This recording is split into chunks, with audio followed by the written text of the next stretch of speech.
আমি বেঁচে থাকতে আমার ছেলের খুনিদের শাস্তি দেখতে চাই, কাতর প্রার্থনা বৃদ্ধ বাবার। শুটিয়াতে পালিত হলো বরুণ বিশ্বাসের মৃত্যু দিবস। সদ্য লন্ডন থেকে চোখের অপারেশনের বিশেষ প্রশিক্ষণ নিয়ে ফিরেছেন ডাক্তার মোনাজির হোসেন। বনগাঁতে এই সর্বপ্রথম কোলফেকো, টোরিক, মাল্টিফোকাল ছানি অপারেশনের জন্য আসুন বনগাঁ আই কেয়ারে। গাইঘাটার শুটিয়া এলাকার একদা ত্রাস ও নারী নির্যাতনের বিরুদ্ধে বুক চিতিয়ে লড়াই করা নির্ভীক শিক্ষক বরুণ বিশ্বাসের মৃত্যু দিবস পালিত হল এদিন। তবে শুধু স্মরণসভার গণ্ডিতেই আটকে রইল না এই দিনটি। 14 বছর পর রাজ্যে রাজনৈতিক পালাবদলের আবহে বরুণ খুনের তদন্তের ফাইল পুনরায় খোলার দাবিতে নতুন করে সরব হয়েছেন তার পরিবার। 2012 সালের 5ই জুলাই গোবরডাঙ্গা স্টেশন চত্বরে এক মর্মান্তিক ও নৃশংস হত্যাকাণ্ডের শিকার হয়েছিলেন কলকাতার মিত্র ইনস্টিটিউশনের শিক্ষক বরুণ বিশ্বাস। শুটিয়া এলাকায় একের পর এক গণধর্ষণ ও নারী নির্যাতনের বিরুদ্ধে সাধারণ মানুষকে সংগঠিত করে প্রতিবাদী মঞ্চ গড়ে তুলেছিলেন তিনি। শুধু নারী নির্যাতন নয়, এলাকার খাল বিল বুজিয়ে ফেলা, ইছামতি নদীর পাড় দখল এবং অবৈধ নির্মাণ কাজের পেছনে থাকা রাজনৈতিক মদতদাতাদের বিরুদ্ধেও প্রতিনিয়ত প্রতিরোধ গড়ে তুলেছিলেন বরুণবাবু। তার এই সততার মাশুলি তাকে দিতে হয় নিজের জীবন দিয়ে। 2012 সালের সেই অভিশপ্ত দিনে গোবরডাঙ্গা স্টেশনে নেমে বাইকে চড়ে বাড়ি ফেরার পথেই দুষ্কৃতীরা তাকে লক্ষ্য করে গুলি চালায়। সে সময় সমাজ বিরোধীদের দাপট এতটাই চরমে ছিল যে স্টেশন চত্বরে দীর্ঘক্ষণ রক্তাক্ত অবস্থায় বরুণ পড়ে থাকলেও ভয়ে কেউ তাকে উদ্ধার করতে এগিয়ে আসেননি। পরবর্তীতে কিছু সাধারণ মানুষ সাহস জোগাড় করে তাকে প্রথমে গোবরডাঙ্গা ও পরে হাবড়া হাসপাতালে নিয়ে গেলে অতিরিক্ত রক্তক্ষরণের কারণে শেষ রক্ষা করা যায়নি। এই হত্যাকাণ্ডের তদন্তে গাইঘাটা থানার পাশাপাশি রাজ্য সিআইডিকেও মাঠে নামানো হয়। গ্রেপ্তার করা হয় বেশ কয়েকজনকে, যার মধ্যে অন্যতম ছিল এক 16 বছরের নাবালক। তদন্তে উঠে আসে দুষ্কৃতীরা ওই নাবালকের পরিবারকে মোটা অঙ্কের টাকা দিয়ে বরুণ বিশ্বাসকে খুনের নীল নকশা সাজিয়েছিল, আর ওই নাবালকই সরাসরি গুলি চালিয়েছিল। শুরু থেকেই বরুণ বিশ্বাসের দিদি প্রমীলা বিশ্বাস এবং তার পরিবার দাবি করে আসছিলেন যে এই হত্যাকাণ্ডের মূল চক্রী ও নির্দেশদাতা হলেন তৎকালীন দাপুটে নেতা জ্যোতিপ্রিয় মল্লিক। প্রমীলা দেবী বারবার জ্যোতিপ্রিয় মল্লিকের গ্রেপ্তারের দাবি জানালেও দীর্ঘ 14 বছরেও অধরা থেকে গেছে প্রকৃত বিচার। উপরন্তু গ্রেপ্তার হওয়া অভিযুক্তরা একে একে জামিনে মুক্তি পেয়ে গেছেন।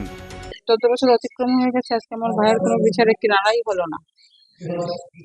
তার জন্য আমরা আমাদের পরিবর্তন সরকার, নতুন সরকার এসেছেন, মাননীয় অধিকারী, তার কাছে আমরা বিচার চাইতে গিয়েছিলাম। দরবারে আমাদের কথা দিয়েছেন, আমরা আশা নিয়ে গেছিলাম, উনিও আমাদের আশা নিতে করেছেন যে উনি বরুণের বিচারের জন্য একটা সিট গঠন করে দেবেন। আমাদের তো প্রমাণ করতেই হবে,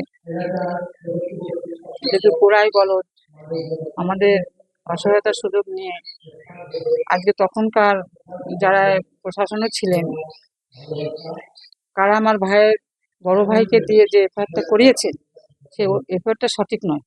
যেহেতু একটা সাদা কাগজে সই নিয়ে বয়ানটা যেটা লেখা আছে সেটা কার লেখা, যারা লিখেছেন তারা কারা, আর তাই আমরা একটা নতুন করে পুনর্তদন্ত হোক সেটা চাওয়ার জন্য আশা করছি।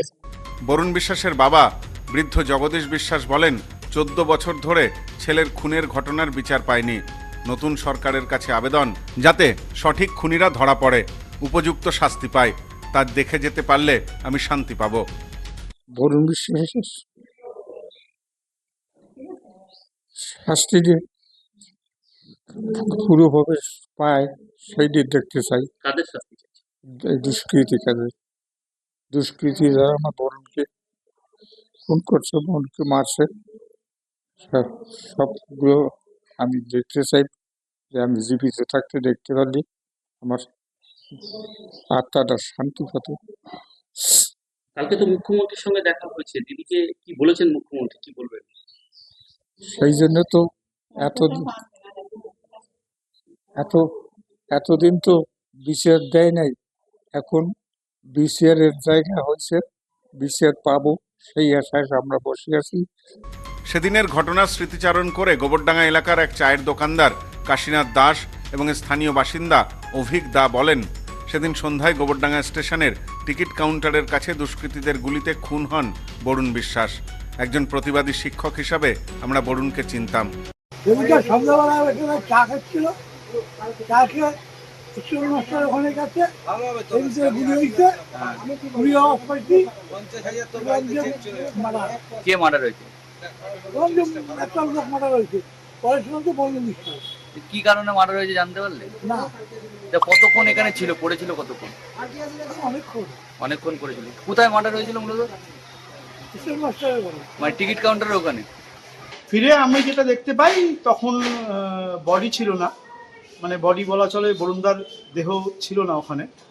এখন খালি রক্তের কিছু ছড়ানো ছিটানো রক্ত দেখতে পাই এবং ওই জায়গাটাকে ইট দিয়ে ঘিরে রাখা হয়, এইটুকুনি দেখতে পাই।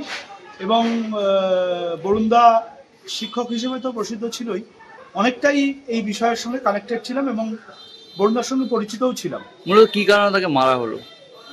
বিভিন্ন ঘটনা শোনা যায়, তবে যেটা জানি যে ওখানে শুটিয়ায় ধর্ষকদের বিরুদ্ধে বরুণদার যে মঞ্চ তৈরি করেছিলেন সেইটা একটা কারণ। আর একটা কারণ অবশ্যই ইছামতি প্রকল্পের কোনো একটা বিষয়, সেটা আমরা শুনতে পাই। বর্তমানে রাজ্যে রাজনৈতিক পরিবর্তনের পর সুবিচারের আশায় নতুন করে বুক বাঁধছে বরুণ বিশ্বাসের পরিবার। অধরা বিচার সুনিশ্চিত করতে এবং মূল ষড়যন্ত্রকারীদের আড়াল থেকে টেনে বের করতে এবার মুখ্যমন্ত্রী শুভেন্দু অধিকারীর দ্বারস্থ হয়েছেন তারা। পরিবারের স্পষ্ট দাবি, বরুণ বিশ্বাস খুনের ফাইলটি পুনরায় খোলা হোক এবং নতুন করে নিরপেক্ষ তদন্তের মাধ্যমে প্রকৃত দোষীদের কঠোরতম শাস্তি দেওয়া হোক। Bureau report, news no man's land, Gaighata. New PC jewellers, সম্পর্ক গড়ে দেয়। বনগাঁতে আমাদের 3টি শোরুম প্রতিদিনই খোলা। নেউপিসি জুয়েলার্স, বনগা বাটার মোড়। নিউ পিসি জুয়েলার্স ব্রাঞ্চ কুমদিন স্কুলের বিপরীতে। New PC jewellers Beauty, Matiganj, Hatkhola. আমাদের এখানে সোনা কিনুন পেপারের দামে।